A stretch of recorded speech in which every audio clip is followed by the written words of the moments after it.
everybody, welcome back into Cherry Picking. Today's video, must add week 6 for the fantasy hockey season. The video presented by FanDuel Canada, as per always, North America's #1 sports book. Looking at the games this week, so we have some teams heading over to Sweden to play in a little international series. We have the Leafs, the Wild, the Sens, I believe are 3 of the teams here, but definitely some teams to take advantage of this week in terms of looking at some of the matchups. The teams that are playing 4 games for the upcoming week, you have Anaheim, Columbus, the Islanders, Pittsburgh, Seattle, St. Louis, and then the Vegas Golden Knights. So you have players on those teams. Your team's looking good in terms of volume for the week. And then I definitely have some players on those teams that are available to pick up as streamers this week. I think that's really important to look at. Looking at last week's must add to some of the players, had a pretty solid week in terms of point production there. One of our top ads was Lawson Croce, just 1 goal in the 3 games that Arizona played last week. One of the better must-adds of last week was Wyatt Johnston. Tied 8th in points last week with 6. He had 4 goals and 2 assists. The Stars' offense seeming to start to click, especially on the power play as well. Sean Monahan last week, 3 assists in 3 games played, along with 8 shots on goal, so still creating a ton of volume on that Canadiens' offense. Matthew Nye is definitely one of my favorite pickups from last week, and he produced at that same kind of clip. 2 goals and 2 assists, definitely had a big game against Tampa Bay on Monday night. So 4 points in 4 games for Nyes there. Marco Rossi, a little bit of a down week, just 1 assist in 4 games played.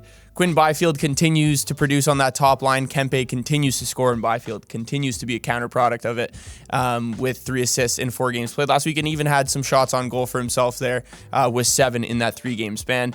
Jake Wallman finished with a goal last week, 5 shots on goal. And then Eric Chernak, one of our streamers and really deep must-adds for last week, pretty solid. He had 2 assists, along with being valuable in bangers leagues with a couple blocks and 8 hits. Let's get into the 6 must-adds for week 6 of the fantasy hockey season. All right, so the first guy we're going to be looking to pick up this week is Pavel Mintyukov on the Anaheim Ducks. 55% rostered, so a little bit high there, but I think he's a great streamer this week, and I think will still be available in a lot of leagues. The Ducks, as I mentioned in the beginning of the video, play 4 games this week, but Mintyukov, 10 points already on the season with 14 games played. Last week, looking in terms of amongst defensemen, 7th in expected goals for, and then tied 2nd in high danger chances for as well. This guy does a lot on the power play for this Anaheim Ducks team, and even in 5-on-5, creating a decent amount of offenses, starting a lot of the rushes coming out of their own zones.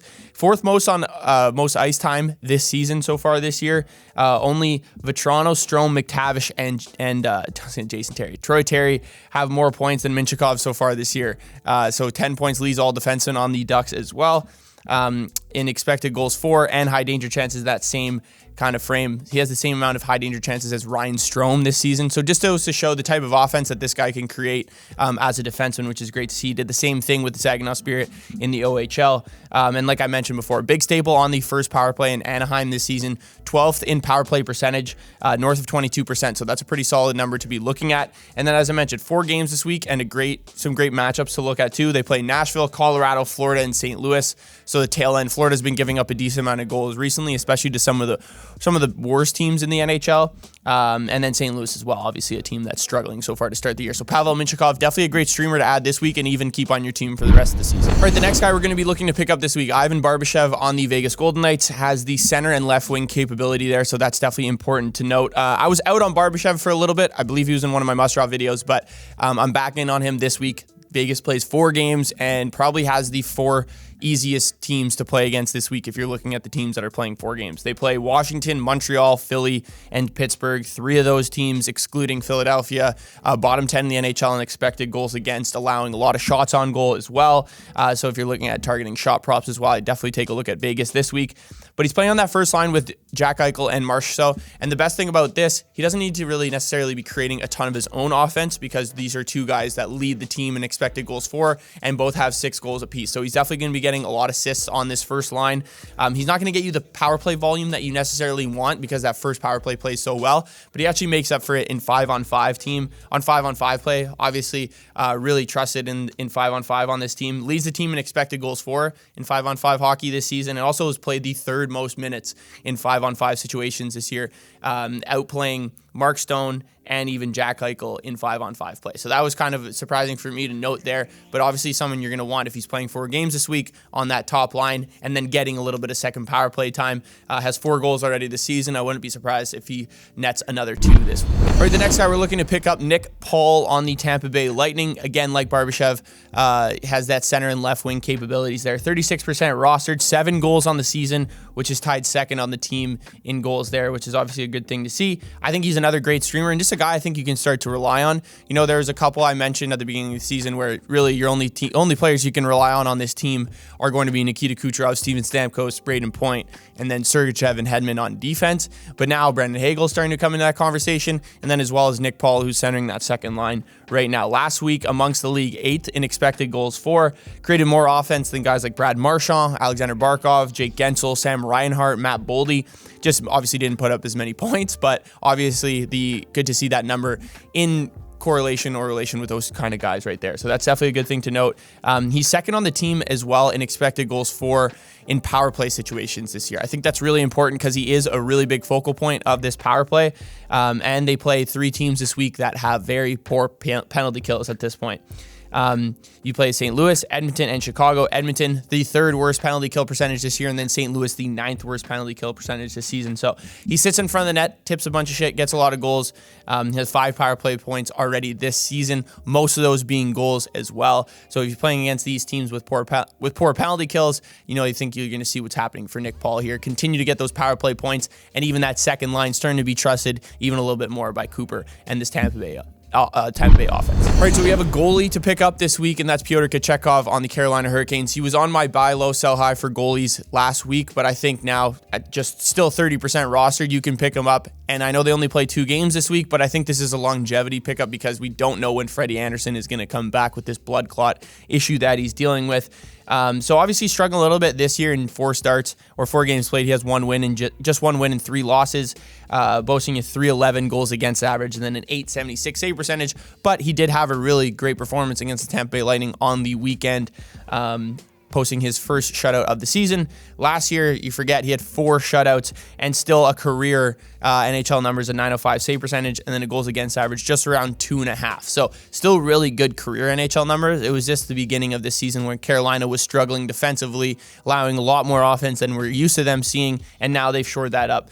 Looking at kind of where they stand in terms of 5-on-5 play this year, in terms of defense, 4th in expected goals against, top 7 in high danger chances allowed and scoring chances allowed, and then allowing the second fewest shots per game. So that's obviously great to see because you want your goaltenders to be getting wins and then also shutouts as well, allowing the least amount of goals possible. That's going to come with fewer shots. Obviously, if you're in a league with saves, I would still pick up Pyotr Kochetkov. I don't think it's like that concerning. He'll still have over 20 to 25 saves a game. I don't think there's going to be on a night-to-night basis where he's going to be allowing fewer than 20 shots every game, but was bottom 12 in goals saved above expected in terms of goaltenders right now. But after that shutout, obviously that number is going to be going up a lot there. A guy who is pretty much tops in that category last season and then even the year before when he got a little bit of gameplay with his Carolina Hurricanes team. So with Freddie Anderson out for the foreseeable future, I think Pyotr Kochetkov is the best available goalie to pick up. All right, another great pickup this week, Alex Iafallo on the Winnipeg Jets, has that left wing and right wing capability there. So that's really important if you just need a winger in general.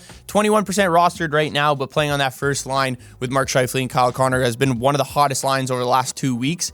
This line has combined for 27 points in their last 5 games played. And I honestly think this is a pace that maybe like a little aggressive to say this is a pace they can continue at, but I think we'll see this line create 1 to 2 points per game if this Winnipeg Jets offense continues to create the volume that they are right now. And I think Rick Bowness has certainly leaned and trusted this line more than any other lines. If you look at the line combinations this year, they've played at least 26 minutes more than any other line combination that this Rick Bowness Winnipeg Jets team has put together so far this year.